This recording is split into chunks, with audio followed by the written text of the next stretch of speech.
kita mempunyai pengertian bahwa Tuhan menginginkan kita menjadi lebih baik karena kejadian itu, bukan untuk menyerah. Loh, sampai memang disuruh minta, enggak usah deh, enggak usah dikerjain seperti itu lagi. Yang namanya tantangan dalam kehidupan itu atau masalah itu adalah peluang sekali lagi.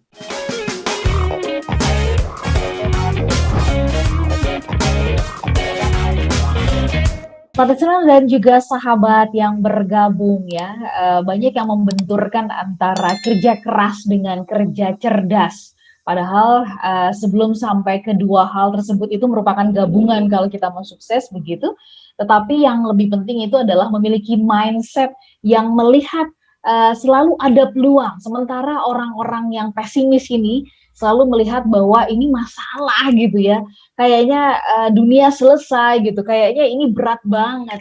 Nah, bagaimana caranya sih Pak Tung bisa memiliki atau menyuntikkan hal yang positif tadi kepada pemikiran kita gitu ya, bahwa di setiap peluang-peluang itu ada, di setiap masalah itu ada peluang-peluang. Nah, ini bagaimana caranya? Apa yang bisa Pak Tung tularkan kepada kami gitu ya, kepada pendengar, supaya ketika masalah datang gitu kan, itu bisa kemudian kita lihat atau kita jadikan sebagai sebuah peluang. Silakan Pak. Tuh. Jadi yang pertama masih ingat ya bahwa semua bisnis itu ya karena menyelesaikan masalah. Loh, kalau nggak ada masalah nggak ada bisnis sama sekali. Misalnya ada orang jualan makanan ya karena ada yang lapar kan gitu ya, ada yang nggak mau masak sendiri gitu ya.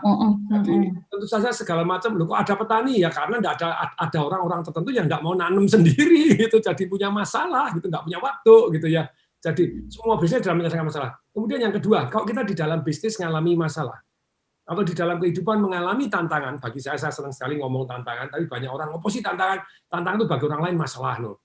Nah gini, percaya tidak, nomor dua ini, cara berpikirnya begini, semua masalah, semua tantangan itu terjadi atas izin Tuhan juga loh.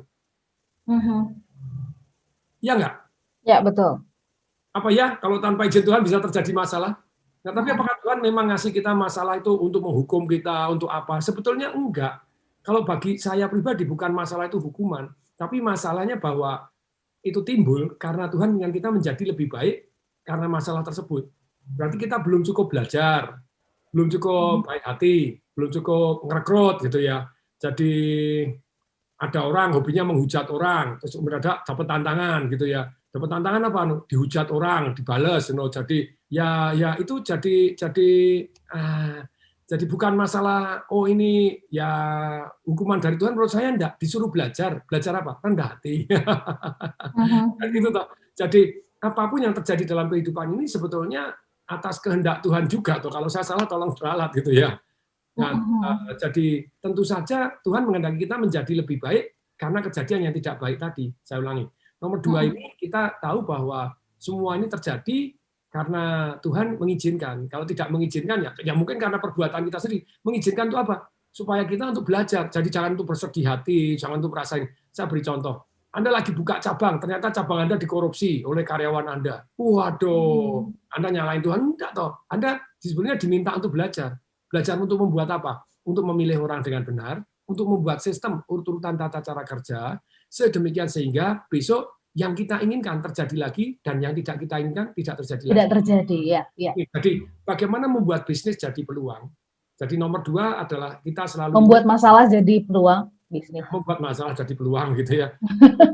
Jadi kita percaya bahwa yang terjadi ini, apapun terjadi, Anda ditolak oleh lawan jenis. Dalam kehidupan toh, Anda kegemukan, Anda jadi apapun yang terjadi itu sebetulnya adalah atas izin gitu ya. Atas izin, misalnya kalau tidak diizinkan tidak terjadi. Nah, untuk itu yang nomor dua ini kita mempunyai pengertian bahwa Tuhan menginginkan kita menjadi lebih baik karena kejadian itu, bukan untuk menyerah. Loh, sampai memang disuruh minta, tidak usah dikerjain seperti itu lagi. Jadi something yang negatif tidak usah deh, karena Anda hukumannya hukuman mati, misalnya ngedarkan narkoba, ngedarkan apa, nah hukumannya hukuman mati. Nah, tapi sekali lagi yang ketiga, cara berpikir kita bagaimana supaya kita dengan adanya masalah kita malah mendapatkan peluang. Jadi masalah itu sebetulnya apapun yang terjadi, masalah itu adalah peluang untuk membuat sistem atau urut-urutan tata cara kerja sedemikian sehingga yang kita inginkan besok terjadi lagi, yang tidak kita inginkan besok tidak terjadi. Tidak terjadi. Jadi ada peluang. Kalau Anda cara berpikirnya begitu, bisnis Anda bisa banyak, bisa banyak nih belakang lu bisnisnya bisa macam-macam gitu. Jadi bahkan dulu harusnya ada satu lagi di sini tulisannya. Mbak Ola, Smart FM. Nah, ya kan? Betul kan, Mbak Ola? Harusnya dulu ada Smart FM ini, tapi Smart FM sudah diambil oleh Kompas dan Gramedia. Nah, tapi sekali lagi begini teman-teman.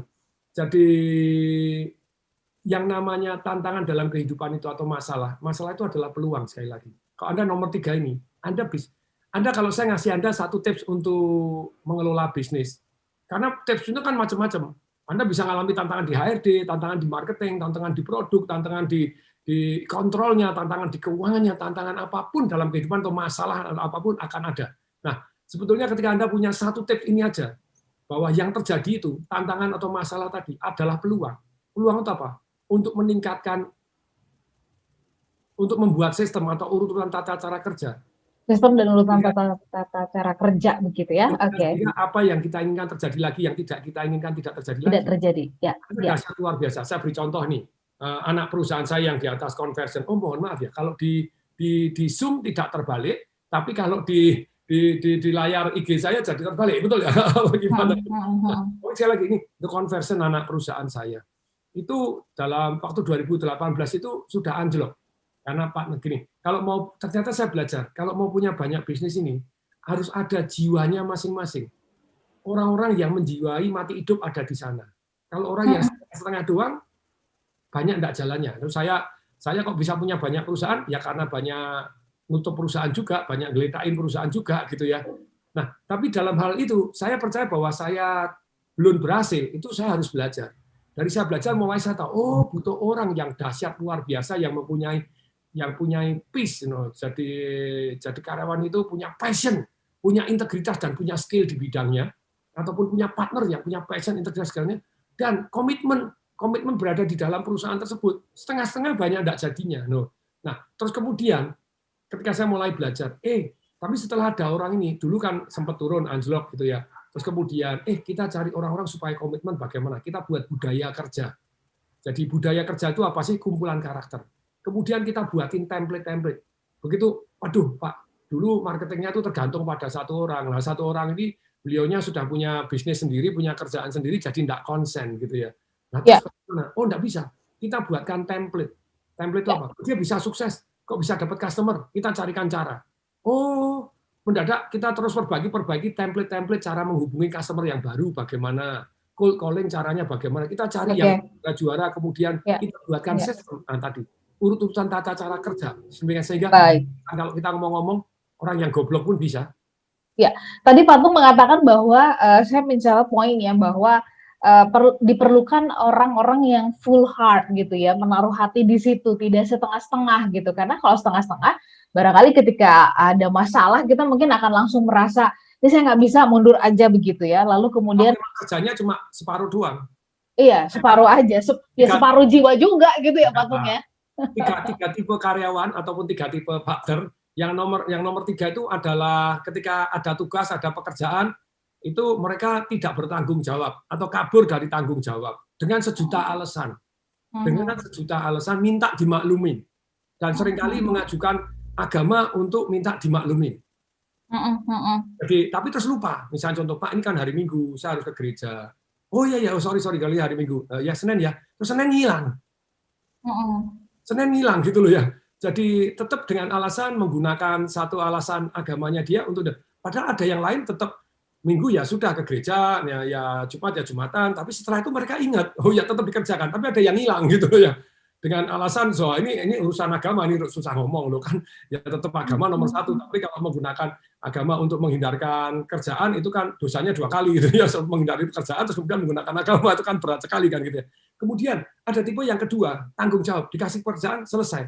Tapi selesai, ya sesuai dengan yang diperintahkan saja. Loh, itu kurang bagus loh, kurang. Itu saya kalau karyawan saya kasih foto itu loh, jadi ada batu, terus kemudian orang membuat pipanya itu melingkar ngelilingi batu. Padahal kalau dengan batu kan pipanya lurus gitu aja. Ketika ditanya, loh kamu kok nggak membuat batunya dipindahkan? Loh saya ini dibayarkan untuk memasang pipa, bukan untuk mindahin batu.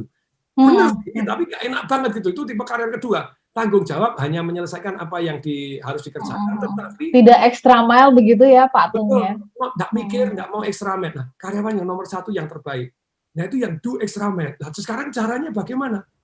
Either Anda menemukan, cari orang-orang yang do extra mile, atau Anda kedua, membuat budaya pekerjaan. Nah ini kan, ketika karyawan saya ada yang seperti itu, partner saya ada seperti itu, oke sekarang enggak. Setiap Jumat saya Jumatan. Jadi Jumatan itu ada yang Jumatan, ada ustadz yang top markotop yang silahkan pergi ke masjid, kemudian jam 10 ustadznya TDW gitu ya. Jadi untuk anak-anak perusahaan saya untuk menciptakan budaya pekerjaan.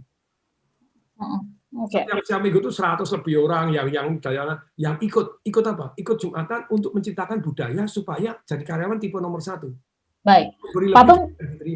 Baik, Patung sampai di situ dulu. Menciptakan budaya ini kan berarti sudah mendarah daging jadi habit ya. Itu pasti tidak mudah. Nanti kita mintakan tipsnya. Bagaimana caranya? Ini masuk di dalam rangkaian bahasan kita mengubah masalah ya menjadi peluang bisnis. Ternyata di dalamnya kita harus punya habit yang tadi Pak Tung sudah jelaskan.